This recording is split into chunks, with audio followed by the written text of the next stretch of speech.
programa Outras Palavras, um oferecimento Sindiúti MG, Sindicato Único dos Trabalhadores em Educação de Minas Gerais. Olá! No programa de hoje você vai ver. No Momento CUT Minas, mais um alerta de que a terceirização afronta princípios constitucionais.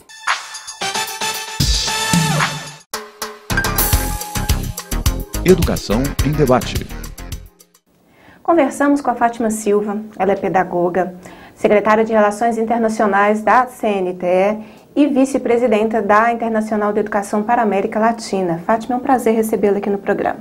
Prazer é nosso, e estar aqui num programa do Sindiúti quando celebra 35 anos é também mais um marco, né? O Sindiúti já nasceu com o paradigma de ser dos trabalhadores da educação, quando na época ainda todos se discutiam que era apenas professor. Então é um marco estar aqui nesses 35 anos do Sindiúti. Vamos conversar sobre educação na América Latina e a importante contribuição que a CNTE, que a Internacional de Educação, traz para a nossa organização. Qual é o balanço que você faz, então, da educação básica pública na América Latina? Primeiro, de dizer que a CNTE sempre teve uma longa tradição internacionalista. Desde o seu princípio, ela sempre procurou articular na América Latina e no mundo. Hoje, nos anos 2014, nós vivemos uma realidade nos países da América Latina, principalmente nos países onde tem governo progressista, do campo democrático popular, enfim, uma realidade no sentido que ainda tem uma dívida social com a educação, mas que todos os indicadores últimos mostram, né, o acesso e a permanência de jovens, crianças, meninos e meninas, principalmente na educação básica. No entanto, todo o continente tem uma dívida social enorme com a educação, no sentido da educação pública, laica e feita e realizada sob responsabilidade do Estado. E como estão os países em que a política ainda é neoliberal? Bom, a América Latina tem formas muito distintas, né? E a gente tem que entender um pouco dessa América Latina, saber que nós somos tão iguais, tão similares, mas também distintos. E todo o processo criado, né? Primeiro, assim, que tem um processo de ditaduras no continente, e essas ditaduras percorreu por diversos países. Depois nós tivemos uma onda de resistência, e essa resistência gerou governos neoliberais, e ultimamente com governos do campo mais progressista, do campo democrático popular. Então, entender essa realidade é também entender o presente do conjunto da América Latina. E é evidente, aonde ainda tem a resistência de governos neoliberais, é um processo difícil para toda a sociedade, e principalmente para os sindicatos, por uma pauta de negociação, e para a sociedade ter o Estado presente em políticas que nós consideramos essenciais, como saúde, como educação e como um bem viver de responsabilidade do Estado. Pode citar alguns exemplos para a gente? Olha, nós poderíamos, tem vários exemplos, mas eu creio que o processo interessantíssimo que está acontecendo na Bolívia, porque é a Unesco que diz, olha, esse país conseguiu eliminar o analfabetismo. E é um processo interessante porque por primeira vez tem, de fato, um boliviano sendo presidente do seu país. Então, no conjunto das ações que está acontecendo na Bolívia, é um conjunto de ações positiva para a sua gente, positiva para o seu povo e positivo para a América Latina. E também de entender que a maioria da população indígena, ao chegar no poder, também tem uma educação pública voltado para este setor e voltado para esta realidade. Nós poderíamos citar como um exemplo de avanço e retrocesso o Paraguai. O Paraguai, infelizmente, na América Latina, inaugura o segundo golpe militar dos tempos modernos. O primeiro golpe foi em Honduras, né? E que o Brasil teve uma atuação que, para nós que somos da Internacional da Educação, que somos da CNTE e somos da CUT, uma atuação louvável e digna de quem quer ser líder na América Latina. Então, o Paraguai inaugurou o segundo golpe dos tempos modernos. Então, quando nós estamos vendo a efetivação de políticas públicas no setor da educação, voltada para a população paraguaia, principalmente para as crianças, com o golpe a gente está vendo um retrocesso de perseguição às entidades do movimento sindical e um retrocesso em todas as políticas públicas existentes. Então, citando um país que avança e citando um outro país que tem um avanço pequeno e um retrocesso. E nós teríamos, assim, no conjunto da América Latina, vários países para colocar de exemplo. Nós podemos, por exemplo, citar a Colômbia que recentemente passou por um processo de eleição e que o sindicato nosso co-irmão da educação resolveu apoiar apoiar a candidatura do atual presidente no segundo turno, em cima de um ponto principal, a questão de negociação de paz. São mais de 1000 professores e funcionários de escola que foram assassinados na Colômbia em função do processo interno, de guerra interna e de segundo todo. Então, num processo de paz, quando alguém chega, então a sociedade, os nossos sindicatos viram que o Santos seria a solução para esse processo de negociação de paz e para que todos tenham vida e para que cabe esse processo de guerra interna que prejudica a todos. Então, seríamos vários exemplos, mas eu ficaria com esses três, tão próximos de nós e tão distantes também. E a organização dos funcionários da educação na América Latina? Bem, primeiro que eu creio e tenho toda a certeza, nós do Brasil estamos muito avançados nesse sentido. Porque desde o princípio da fundação da CUT, do novo sindicalismo, nós entendemos que temos que nos organizar por ramo, ou seja, todos os trabalhadores de educação estar no mesmo sindicato. E o Sindiúti já nasceu assim, já nasceu dentro do paradigma que nós criamos, do novo sindicalismo. No conjunto da América Latina, isso ainda não está resolvido, é muito fragmentado. E bem verdade que os funcionários da educação no conjunto da América Latina são pouco sindicalizados, não estão em nenhum sindicato. Nós começamos a fazer esse processo de que a gente tenha também sindicatos na América Latina que sejam únicos de fato, né? Nós podemos citar a Colômbia junto, né? São trabalhadores da educação, a Bolívia também, o Brasil no caso dos sindicatos filiados à CNTE e os outros também têm uma realidade um tanto diversa. Agora nós começamos a trabalhar nesse sentido, de ser organizados por ramo e no caso estar dentro dos sindicatos da educação. Fátima, e o que é o movimento pedagógico latino-americano? O movimento pedagógico latino-americano é o nosso sonho e a nossa utopia de fazer com que os sindicatos, além da pauta salarial, passe também a ter propostas e interferir na pauta pedagógica de todos os países da América Latina. Nós temos uma situação bastante diversa. Nos países que vêm de um processo de resistência ao neoliberalismo, os sindicatos ainda estão se firmando para negociar a pauta salarial. E outros sindicatos que já passaram por esses governos, que estão com governos mais abertos ao processo de diálogo, nós já estamos no processo de discutir e inserir a pauta pedagógica. No Brasil, a gente pode colocar isso muito presente como as conferências, as CONAIs, né? Enfim, as comissões de educação que se discute todo o processo educacional no Ministério da Educação.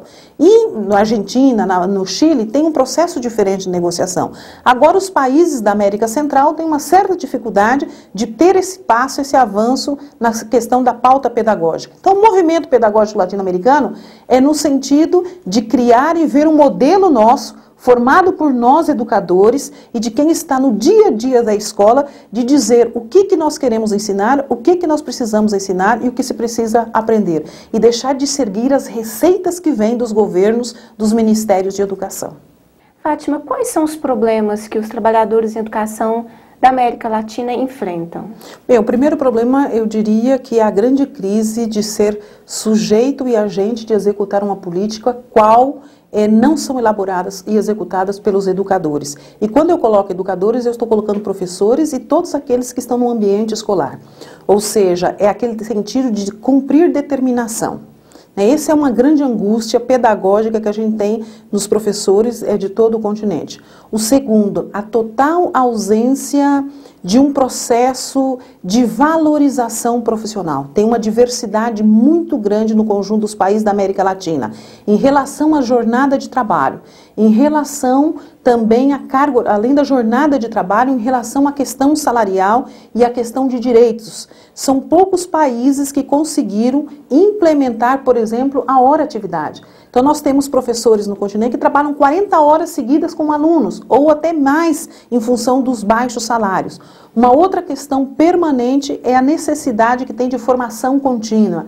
Então, a reclamação é diária dos professores de dizer que estudou um pouco, foi na universidade ou fez seu curso normal e que depois que começam a trabalhar o poder público, ninguém oferece uma formação permanente, uma formação continuada. Então, eu resumiria em 3 grandes linhas. A questão do sentir fazer enquanto educador, do sentido de ser executor daquilo que pensa, a ausência de políticas de valorização salarial, valorização profissional, a ausência de formação continuada. E o grande desafio que está colocado no continente, Todos os governos, em função do processo de avaliação das provas de PISA, querem colocar os professores como os grandes culpados dos índices educacionais apresentados na prova de PISA. Isso tem trazido uma angústia permanente aos educadores do continente. Primeiro porque PISA avalia os iguais de forma desigual e também busca a culpabilidade de não uma avaliação sistêmica do conjunto do processo educacional nos países. E avaliar o conjunto, os nossos governos e muitos governos do continente não querem. No entanto, justificam os baixos índices em relação às provas de PISA, jogando uma certa culpabilidade na função docente. Você teve a oportunidade de conhecer um pouco mais sobre a conjuntura educacional da América Latina com a Fátima Silva, que é vice-presidenta da Internacional da Educação. Fátima, muito obrigada pela sua presença. Nós que agradecemos. De Brasília, as notícias da CNTE. Momento CNTE. O currículo do curso de Tecnologia em Processos Escolares foi uma das pautas da reunião do coletivo de funcionários durante o Conselho Nacional de Entidades da CNTE em agosto. A conversa tratou da necessidade de avançar na formação universitária para melhorar as práticas educativas e a vida do trabalhador. O debate dos funcionários faz parte do trabalho da CNTE na luta pela valorização da educação pública. Todos são educadores, todos têm papéis no desenvolvimento dos alunos, tá certo? Portanto, precisam ser valorizados. E na nossa avaliação, o funcionário da educação precisa cada vez mais evoluir na aquisição de conhecimento, ampliando assim as suas possibilidades de atuar como um educador capaz de ter uma ação no universo escolar tão boa, ou igual, ou melhor que a dos professores. Com a participação do professor João Monlevade, consultor legislativo e ex-dirigente da CNTE, da mestranda Guelda Andrade, secretária de funcionários do Sindicato de Mato Grosso, Sintep, e da chefe do Departamento de Teoria e Fundamento da Faculdade de Educação da UNB, Lívia Borges, a troca de informações busca contribuir para a discussão interna da CNTE, que trabalha uma proposta curricular para atender às necessidades dos funcionários da educação e da escola pública brasileira. Vamos fazer a revolução educacional pelo currículo, pela reflexão, pela organização, porque também já está muito mais que provado. Por arma não dá certo.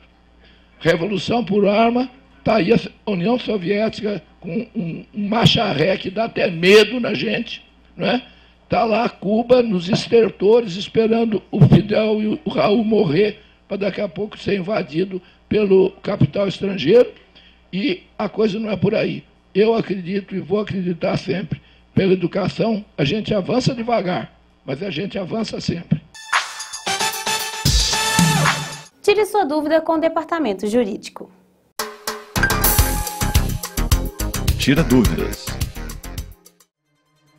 Fui aposentada por invalidez e recebo os meus proventos calculados pela média das remunerações. Isso está correto?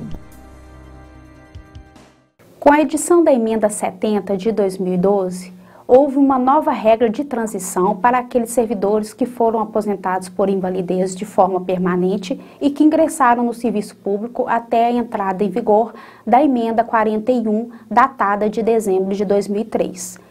Com a nova legislação, o servidor teve a sua base de cálculo alterada. O que quer dizer? Anteriormente, os proventos dos servidores que foram aposentados por invalidez se dava com base na média das últimas remunerações. Com a nova emenda, os servidores terão seus proventos com base na última remuneração do seu cargo em que se deu a aposentadoria.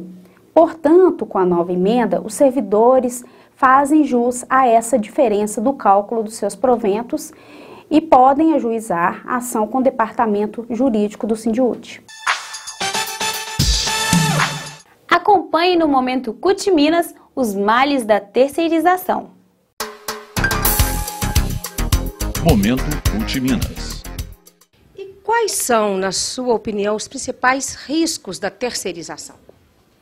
A terceirização foi estabelecida para redução salarial e eliminação das conquistas da categoria principal. O que é preciso fazer, João Paulo, para que a terceirização não ganhe, né, ou pelo menos aí o setor empresarial, juntamente com o judiciário, não ganhe essa batalha? Olha, é simplesmente eliminá-la por a ilegalidade da terceirização. Do ponto de vista do prejuízo para o trabalhador e para o ambiente sindical, quais são os prejuízos, os perigos da terceirização? Pois é, a terceirização, o combate à terceirização foi encampado conjuntamente por todas as centrais sindicais, que chegaram à conclusão que não é mais possível ampliar o que já existe hoje de terceirização em algumas atividades já determinadas. Hoje, nós que convivemos muito e de perto com o setor automobilístico, já enxergamos quarteirização da mão de obra, quinteirização e, no fundamental, são trabalhadores com salários cada vez menores, condições de trabalho cada vez mais precárias e, inclusive, sem uma representação sindical que possa defendê-los.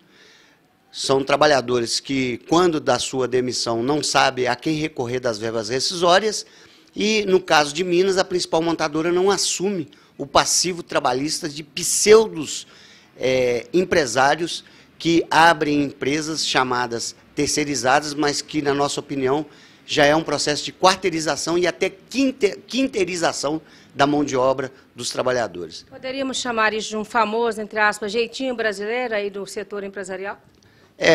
No Brasil, com tantas multinacionais presentes, a globalização chegou de forma muito acelerada. E a herança que tem ficado desse processo das multinacionais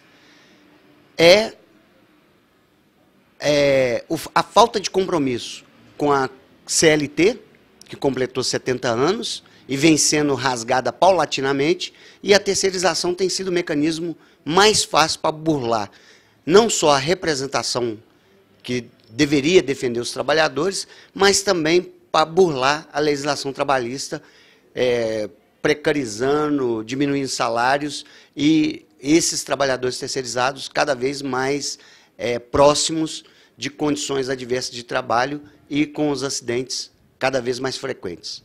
A principal montadora de Minas, a Fiat Automóveis, já empregou, em fins da década de 90, quase 25 mil trabalhadores diretos. No auge da terceirização proposta pelo governo Fernando Henrique Cardoso, ela chegou a reduzir esses 25 mil para quase 7 mil trabalhadores. Então, hoje, em torno de 15 mil trabalhadores. Todos os demais, e dentro da planta da empresa hoje, são mais de 30 mil trabalhadores. A grande maioria, trabalhadores terceirizados e de forma cada vez mais precárias. Maíra, o que pode o trabalhador fazer para ajudar a combater a terceirização?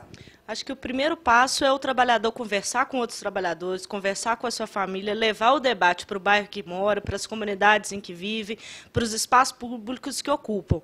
Porque existe um problema que é a hegemonia que os empresários criaram de que terceirização é uma coisa boa que não diferencia os trabalhadores. Então, a gente percebe que muitos trabalhadores, principalmente aqueles que estão abaixo dos 25, 30 anos, eles não têm conhecimento da precarização que eles estão sofrendo nas relações de trabalho. E é necessário que a gente esclareça isso para eles. Quem já sofreu ou está sofrendo algum tipo de dificuldade por um processo de terceirização, tem alguma estratégia, alguma ferramenta que ele poderia utilizar nesse momento?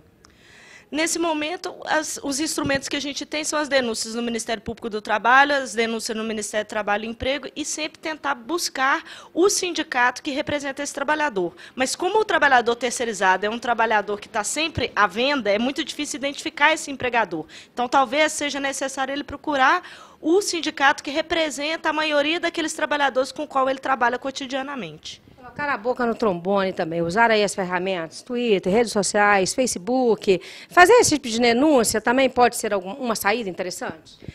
nos dias atuais, a melhor forma da gente reconstruir o locus coletivo de solidariedade, por enquanto, é o mundo virtual. Então, a gente costuma utilizar, como a gente usou muito no ano passado no combate à PL 4330, a comunicação em rede nas mídias virtuais, sempre tentando compartilhar em nossas redes virtuais informações sobre a terceirização, os malefícios que ela provoca, e convocando os trabalhadores, os jovens, a se unirem à luta em defesa dos direitos gerais da classe trabalhadora. Acompanhe no Profissão Educador o que pensam os educadores mineiros. Profissão Educador. Vai fazer 30 anos agora em outubro que eu trabalho, né, nessa mesma função. E agora ainda tive o privilégio de formar no magistério professora. E estou mais feliz ainda, mesmo aposentando, eu quero doar meu tempo para aqueles que não sabem. E a mensagem que eu deixo é que todos devem sindicalizar, todos devem participar, porque é aí que a nossa corrente vai crescer, vai ficar mais forte. As propostas aqui lançadas são de extrema importância e eu volto com uma perspectiva diferente, mais esperançosa, acreditando que é possível fazer uma educação diferenciada. Eu vejo assim, por mais que o sistema faça algo que não é positivo com a gente, é possível que a gente faça algo que nós não reproduzamos com os nossos alunos, o que o sistema faz com a gente. E com o sindicato é possível a gente fazer uma luta, porque aqui nós nos unimos, né? A gente troca ideias e nos unimos para a gente poder fazer um mundo novo, uma educação nova de qualidade.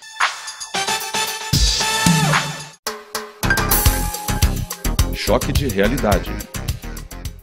Movimentos sindical e social se unem em solidariedade ao Sindiúte-MG, Sindicato Único dos Trabalhadores em Educação de Minas Gerais, que vem sofrendo penalidades na justiça por veicular nos meios de comunicação a verdadeira realidade do setor no Estado. A mordaça, imposta em solo mineiro, tem sido tema de denunciados em Belo Horizonte. Movimentos sindical e social do Estado e de todo o Brasil estão unidos em defesa do Sindiúte. O presidente nacional da CUT, Central Única dos Trabalhadores, Wagner Freitas, veio à capital mineira prestar solidariedade ao Sindiúte e concedeu coletiva na Assembleia Legislativa de Minas Gerais, ao lado de outros parceiros. Wagner Freitas afirma que o Sindiúte não está sozinho. Eu sabia da truculência do governo do estado de Minas Gerais, eu a conheço, mas eu não achei que chegasse a esse ponto de tentar amordaçar o sindicato e os educadores de Minas Gerais. O que o estado de Minas Gerais quer fazer é destruir o Sindiúte, porque o Sindiúte é uma pilastra de defesa da educação pública de qualidade em Minas Gerais e ao Sindiúte e à CUT não importa se ela agrada ou desagrada a opinião de governo A, B, C ou D. O que importa ao Sindiúte é defender uma educação pública de qualidade em Minas Gerais. Faz isso ao longo de muito tempo. Agora, o que o governo do estado quer fazer, porque sabe que o Sindiúte o critica porque tem divergência com a política implementada, é querer calar o Sindiúte, dizendo que o Sindiúte está fazendo política eleitoral. É uma mentira.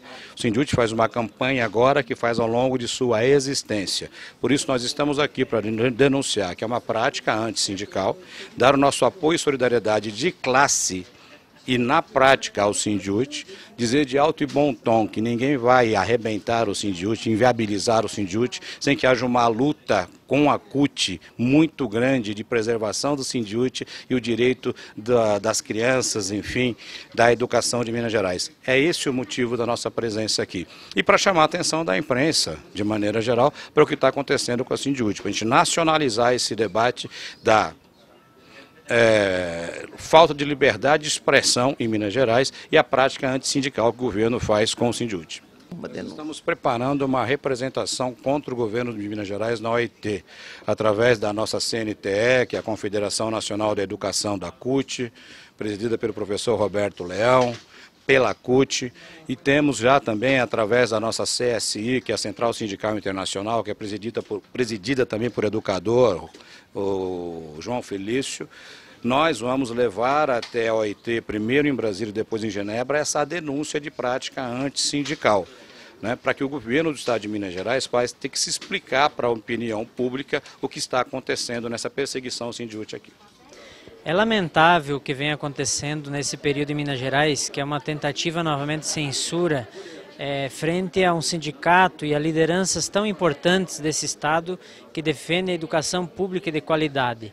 Simplesmente porque o sindicato defende sua categoria, faz o seu papel na sociedade, defende a população por ter uma educação mais pública de melhor qualidade, está sendo criminalizado, combatido inclusive nesse período eleitoral pelo bloco do PSDB. Infelizmente, o PSDB esquece que essa é a tarefa do sindicato, demonstrar de fato que a educação em Minas não está tendo prioridade. Inclusive não se cumpre o mínimo constitucional, inclusive, ou seja, não se cumpre a lei para garantir qualidade de educação. Então nós vemos uma precarização, nós sabemos das greves que o Sindiúti tem feito em defesa da educação, os movimentos sociais têm se somado na luta por uma educação digna de qualidade aqui em Minas Gerais. E, infelizmente, a gente vê prepotência em pleno período eleitoral. É um absurdo, mas é possível aqui em Minas, infelizmente, quem fala a verdade é criminalizado. Nós viemos com a tarefa aqui de prestar solidariedade ao Sindiúti e também fazer as denúncias contra o governo do Estado, porque nós conhecemos o trabalho do Sindiúti, não é de hoje. O sindicato é parceiro e trabalha junto com a gente há mais de 25 anos no Estado de Minas Gerais. Num trabalho não somente da educação das pessoas, dos cidadãos, das crianças, dos jovens, dos adolescentes, mas também um sindicato que defende a justiça em Minas Gerais. Se a gente olhar a pauta do Sindiúti de 20 e poucos anos atrás, é a mesma de hoje. Então hoje eles estão sendo vítima de um governo que quer proibir, que quer calar a voz dos professores. Então não tem como a gente do MST ficar quieto e deixar de se pronunciar. Então nós estamos aqui, não somente aqui nesse ato de hoje, né, mas é a solidariedade de todas as áreas nossas, dos assentamentos e acampamentos, em defesa não somente do sindicato, mas em defesa da verdade e de uma educação de qualidade, de um ensino, né, que leve a educação do povo trabalhador, do povo mineiro.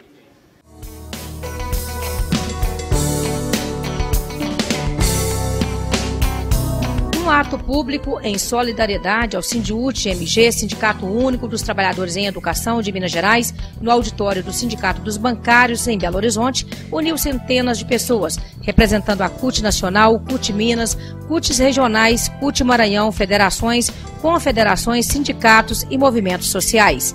O ato foi em resposta à pressão, opressão e mordaça que o Sindiúti vem sofrendo na Justiça por estar denunciando a situação calamitosa da educação no estado de Minas Gerais. Durante o ato, o coro foi um só. Mexeu com os educadores, mexeu com a gente. Nós estamos em campanha do lado dos educadores do estado de Minas Gerais, que eles podem ter certeza, contem com todos os bancários, todas as bancárias, o nosso sindicato está do lado. Ninguém nunca vai conseguir calar o trabalhador e a trabalhadora nesse estado. Mexeu com os educadores, mexeu com todos em Minas, né? Então hoje aqui foi uma prova disso, nessa reunião que nós temos aqui hoje, com várias entidades presentes, né, em prol dessa solidariedade aos educadores em Minas Gerais, pelo grande trabalho que eles fazem, né? Então é um processo que nos preocupa muito. É um processo, de certa forma, até inédito no Brasil, do que está acontecendo aqui em Minas como estado de exceção, né? Então, além do Sindiúti, é em defesa também da liberdade de expressão dos movimentos sociais de Minas Gerais, de poderem mostrar para a população que nem tudo está essa maravilha que é demonstrada aí em várias propagandas. Que a gente precisa fazer o debate de uma melhor educação em Minas, de uma melhor saúde em Minas, das empresas aqui de Minas Gerais, como CEMIG e Copasa, voltada para o social.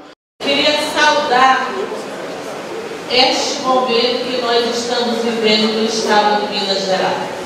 A importância que é nós, em solidariedade ao sindicato cutista, a gente realizar este belíssimo ato que está sendo feito nesse momento aqui nesse auditório. A palavra que sintetiza todo esse momento que os trabalhadores da educação vem enfrentando, para nós do movimento sindical, a palavra-chave é a solidariedade, porque é uma luta de classe. Essa luta de classe estabelece que qualquer ataque aos trabalhadores da educação é um ataque a toda a classe trabalhadora, e isso nós não concordamos. Nós resistiremos, estaremos juntos, lado a lado com os trabalhadores em educação, para mostrar que em Minas implantou-se um estado de sítio, em Minas tem um atentado à democracia, em Minas a liberdade de expressão foi ameaçada. Então, nesse aspecto, o que diz respeito à luta de classe, hoje todos nós somos educadores, todos nós somos da educação, somos do Sindiúti. Mexeu com os educadores, mexeu com todos nós, mexeu com a CUT.